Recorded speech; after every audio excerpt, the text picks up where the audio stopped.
My creative juices flow in a variety of ways at different times in my life. Well, currently I've got this need to be out and about in the community, sketching and drawing in this pen and wash technique. So it's quick, it has to be on a small scale, like examples in my sketchbook. Yes, the people aspect of it is very important. I've done some of these pen and wash sketches for the National Gallery, and they are people and pictures and the relationship of the two together, and very contemporary, very modern. I've also been doing work in the town where I live, in Much Wenlock, capturing the people of the town and the buildings. Yeah, it would be great to have the opportunity to record festivals or other events and capture these moments in time. And then all that kind of visual information that has all the spontaneity and life of the occasion makes good images to use afterwards, either as postcards or in promotional literature or as a book. It's got great potential, and it's a little bit different and original and unusual. This weekend I've joined forces with the Shrewsbury Open Studios, and I am inviting people in to see my work, and I'm also going to give a demonstration of pen and wash technique. So basically the tools of my trade, that's some spares, are my sketchbook, my pen, my bag, I suppose,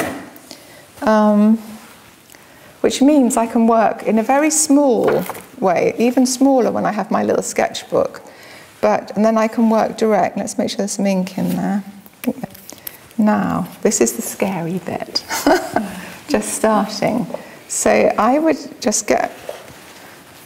I look where my eye level is. That's really important. I don't know if they've taught you about perspective, but everything above your eye level goes down and everything below goes up. So that's quite important. If I'm doing people, you roughly have them going smaller as they go further away, but their heads are more or less in the same place because they're at your eye level, if you know what I mean, if they're walking, unless they're children. So I will now attempt to draw Paul. It's totally terrifying. I probably need to have an upright format. My eye level is slightly below where the camera is, so I'll just start. Is it your phone? Life and mobiles. Now you're alone. just watch. Just watch me make the scary marks here. And so the scary bit is just starting. It's just where you begin. So I'll just try and work out where I begin. And this you have to go into picture brain, so that I will stop speaking for a bit because it's quite hard to make words and make pictures in your brain. Your brain is like that. So I'm going to start with Paul's hand.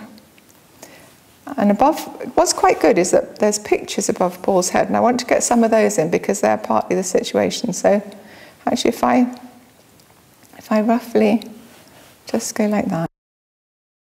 And if I hold that out straight, I can see the angle, it's sloping away from me. But at the moment, I'm not going to worry about that. I'm just going to... And his head comes around in where that picture is. See it? And I've got your hand is there. It's quite good. He's very still, isn't he? He's a good model for me. When I had my toes done the other day, I said to what is it called when you have your toes done? They put varnish on and massage. What's he? Beautician. Beautician, yeah. The beautician's doing my little feet. I said to her, have you ever been... I sketched her while she was doing it, you see. She said, have you ever had anybody draw you while you're doing a pedicure? That's the word I remember. No. And she said, no. Looked very uncomfortable. But it was good. It's a good subject. It's good to choose quirky things that people wouldn't always choose to. I'll show you in a minute, Paul. how far we've gotten. Because I want to do the rest of your... There's a fluffy thing. What's that fluffy thing sticking up there now? What's that fluffy thing on? Oh, right, okay. That, yes. Fantastic. Sometimes I'll draw with the back of my pen, sometimes I draw with the front. If I want to make a thin line, then I draw with the back of it. Makes little skinny lines. And also, if I want to make you'll see when I put the wash on, if I want something to come a bit blacker, then I mustn't make you look too plump, Paul.